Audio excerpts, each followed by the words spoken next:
ভাইজান আসেন এক লগে খাই আমরা।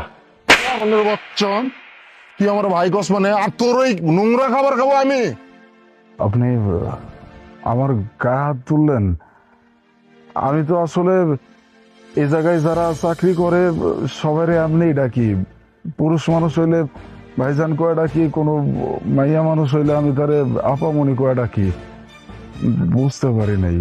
এই দাঁড়া, তুই মনে হয় ভুলে গেছিস যে আমি এই কোম্পানির ম্যানেজার, আর তুই আমার ভাইজান বলে মানে কোন সাহস আমি বুঝলাম না। আর তোদের মতো গরিব না, মানে আমাদের মতো বড় লোক দেখলেই সম্পর্ক তৈরি করার জন্য আগায় আসিস, তাই না? তুই শোন, একটা কথা মাথায় রাখ, তোর সাথে আমার সম্পর্ক কখনোই সম্ভব না, কারণ আমি বড় লোক, তুই হলো একটা দারোয়ানের বাচ্চা। আমি আসলে এমনি ডাকতে ডাকতে অভ্যস্ত হয়ে গেছি, তো এটা আমার অভ্যাস, এই জন্য আমি আপনারও ডাইকা ফেলাইছি। আচ্ছা, সমস্যা নাই, আমি আপনার আজকের পর থেকে স্যার কয়ে ডাকুম। হ্যাঁ, একদম ঠিক বলছিস। এরপর থেকে যেন ভুল না হয়, এরপর থেকে জাস্ট স্যার, এর বাইরে আগেও না পেছেও না, ঠিক আছে? আর তুই কি মনে করছিস তোরা তো হলো মুসলমান, তোরা মুসলমানরা কি রান্না করছিস না করছিস এই খাবার খাবো আমি? বস্তিতে রান্না করছিস, আর আমার মতো সাহেব এই রান্না খাবে? কি বলেন স্যার?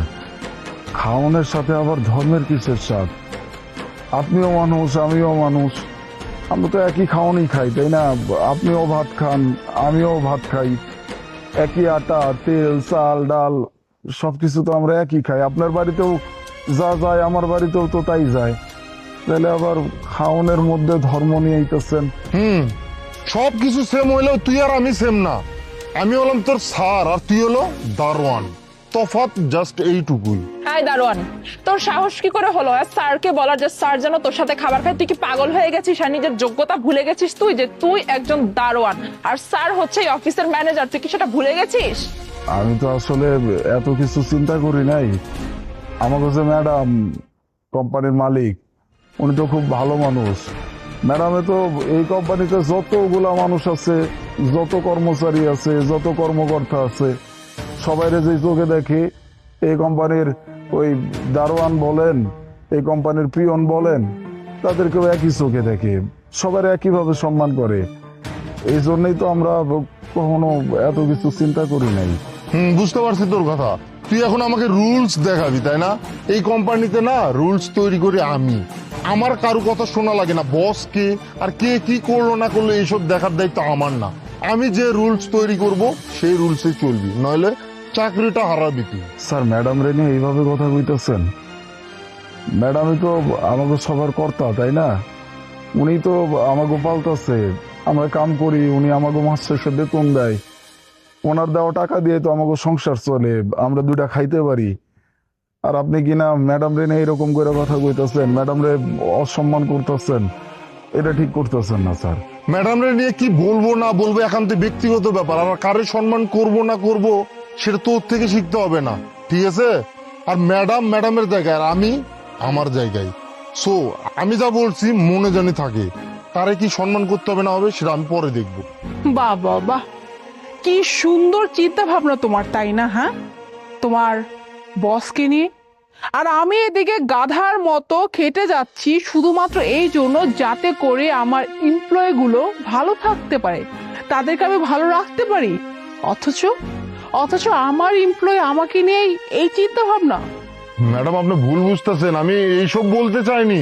তো কি বলতে চাচ্ছ তুমি? হ্যাঁ শোনো, আমি নিজের চোখে দেখছি, হ্যাঁ, যে তুমি আনিসকে কিভাবে থাপ্পড় মারছো, তাও বিনা কারণে।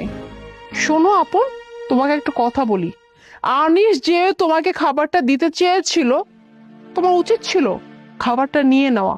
কেন জানো?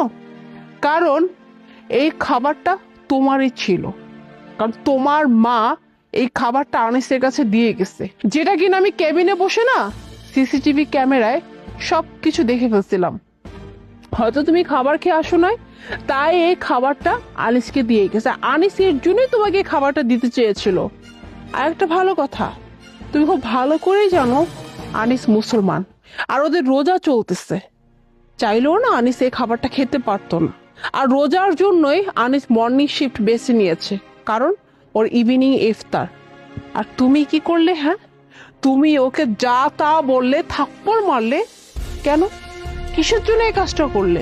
মানে কি, তোমার থেকে যারা ছোট পর্যায়ে আছে তাদের কি সম্মান দিতে চাও না? মানে খুব বসগিরি দেখাতে ইচ্ছা করে, তাই না? মানুষকে কি মানুষ বলে গণ্য করতে মন চায় না? হ্যাঁ, যাই হোক, তোমার মতো এমপ্লয় না আমি আমার এই কোম্পানিতে রাখছি না। ও আরেকটা কথা, এই যে নদী, তুমি তুমি আমার সাথে 5 বছর যাবত কাজ করতেছো, আর আনিস মাত্র 2 বছর যাবত ধরে কাজ করে।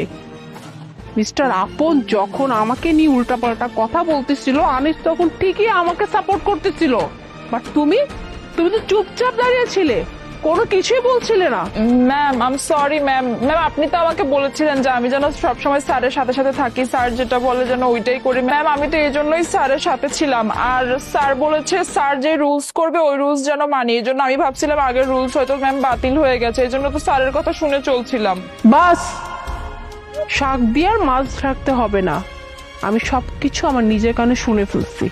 আর এই যে মিস্টার আপন, তোমার মতো এরকম এমপ্লয় আমি আমার অফিসে রাখবো না, কারণ তোমার মতো এমপ্লয় যদি আমি আমার অফিসে রাখি, বিশ্বাস করো আমার বাকি এমপ্লয় গুলো না ভালো থাকবে না। কেন জানো? কারণ তোমার মন মানসিকতা খুবই খারাপ।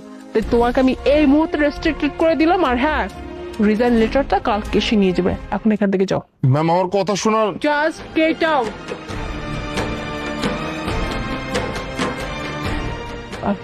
Anis, I am really sorry.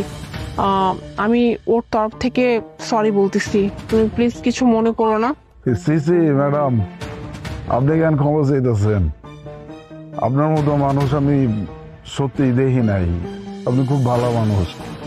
আমি তো আসলে স্যাররে মজা করে কইছিলাম যে ভাইজান আছেন, আমরা এক লগে খাই। আমি তো রোজা রাখছি ম্যাডাম, তারপরেও স্যার আমার গায়ে হাত তুলছে। আপনার সরি কই দেবো না ম্যাডাম, ঠিক আছে? আচ্ছা ঠিক আছে, তুমি তোমার ডিউটি করো। আরে যে তুমি যাও অফিসে গিয়ে বাকি কাজগুলো সারো।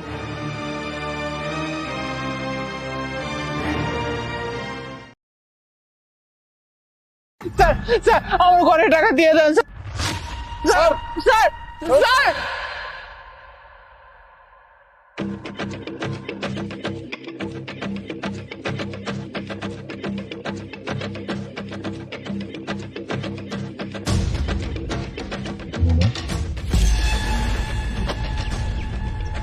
তুমি তুমি চলে যাও, তুমি আমার সামনে থেকে চলে যাও। তোমার এই অবস্থা কেন? তুমি নিজের কি হাল বানা রাখছো না? তুমি চলে যাও, তুমি আমার লাগে কথা কও না, আমি অনেক খারাপ, তুমি চলে যাও। না, রিল্যাক্স। তুমি আমার মনের বাইরে কখনোই চাও নাই। আমার ভালোবাসার মানুষ ছিল তুমি। তুমি আমার মনে ছিলা, আসো, আজীবন থাকবা। তুমি আমার সংসার ছেড়ে চলে যেতে পারো, আমি তোমাকে ছাড়তে পারিনি। আলিফ, আমি বাড়ি ছেড়ে চলে যাব। মোরা, তুমি এসব কি বলছো? যা বলতেছি সত্যি বলতেছি। আসলে আমি এখানে থাকতে পারবো না। তুমি আমাকে এখানে কেন বিয়ে করে নিয়ে আসছো? হ্যাঁ, আমি কি এই বাসার চাকরানি, কাজের মেয়ে? হ্যাঁ, তোমার মা আর তোমার বাবা আর তোমার বোনের সারাদিন এই আবদার ওই আবদার, এই করো সেই করো, এগুলো শুনতে হবে? আমি বিয়ের জন্য করিনি, বুঝতে পারলে? আমি কোনো চাকরানি হয়ে এই বাড়িতে আসি নাই। তাই আমি এই বাড়ি না, আমি তোমাকে ছেড়েও চলে যাব। হ্যাঁ, আর তোমাকে আমি ডিভোর্সও দিব। আর একটা কথা, আমার বয়ফ্রেন্ড আছে, সে অনেক টাকা পয়সার মালিক, ঠিক আছে? আর আমি তাকেই বিয়ে করব। আর সে আমাকে এত ভালো রাখবে, এত ভালো রাখবে, যেটা তোমার কাছে আমি কোনোদিনও থাকতে পারবো না। সে আমাকে রানী বানিয়ে রাখবে, বুঝতে পারলে? আর তোমার কাছে থাকলে না, এই যে তোমার মা বোন বাবা এদের সেবা যত্ন করতে করতে না আমার চুল পেকে যাবে, ঠিক আছে? তা আমি তোমার লাইফটা নষ্ট করতে পারবো না। তাই আমি ডিসিশন নিচ্ছি যে আমি তোমাকে ডিভোর্স দেবো। আর আমি চলে যাচ্ছি, ডিভোর্সের পেপারস গুলো সম্ভবত তোমার কাছে আমি পৌঁছে দিব। ভালো থেকো।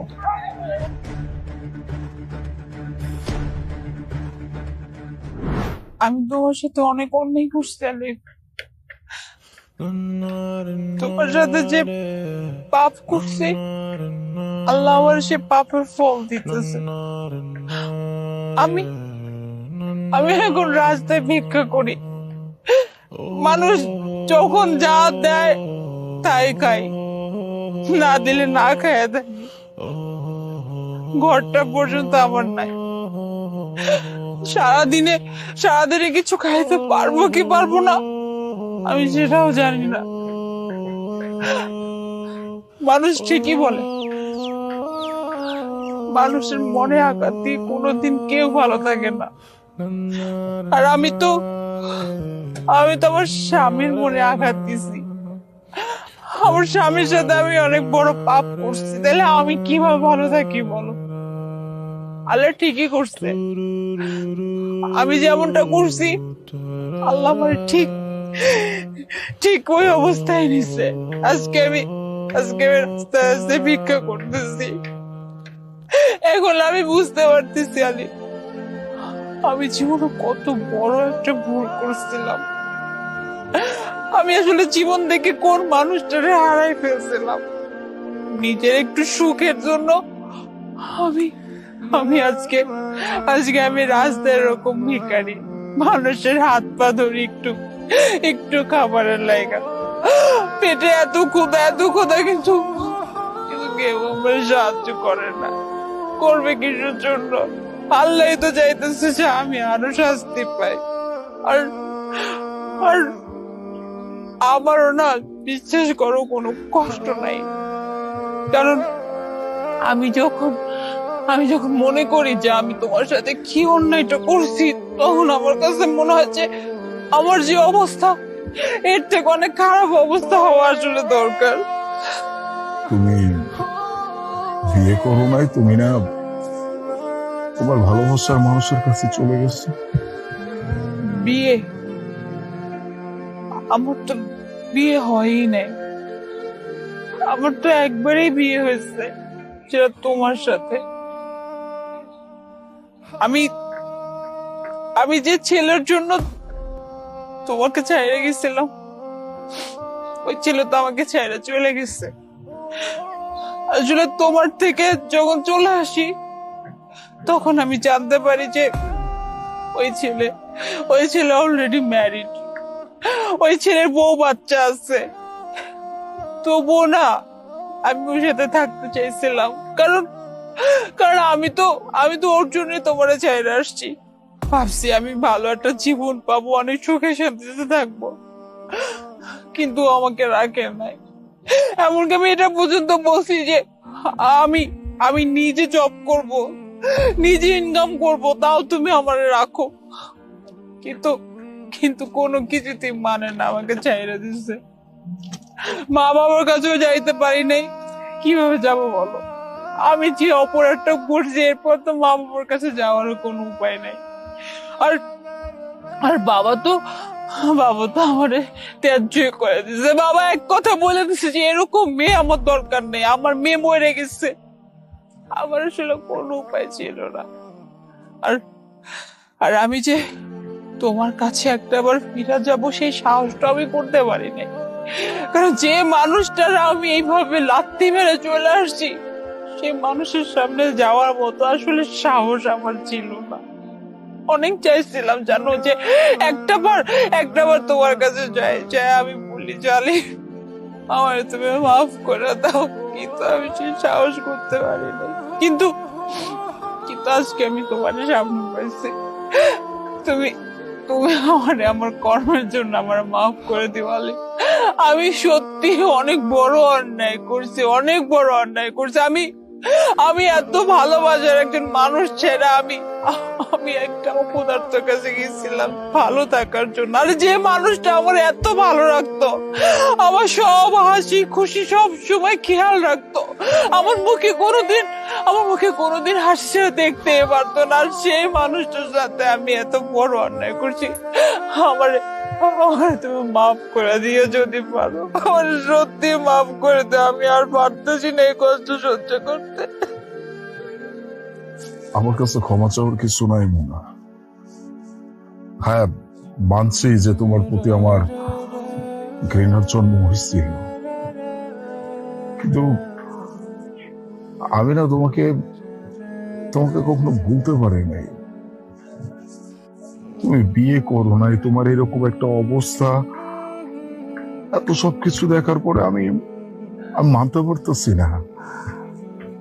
আমি সবসময় চাইছি যে ঠিক আছে, ও আমাকে ছেড়ে চলে যাচ্ছে, চলে গেছে, যাক, ভালো থাকুক। তোমার ভালো থাকাটা আমার কাছে ইম্পর্টেন্ট ছিল। আমি কখনো তোমার জন্য কোনো প্রকার বদদোয়া করি নাই। God promise.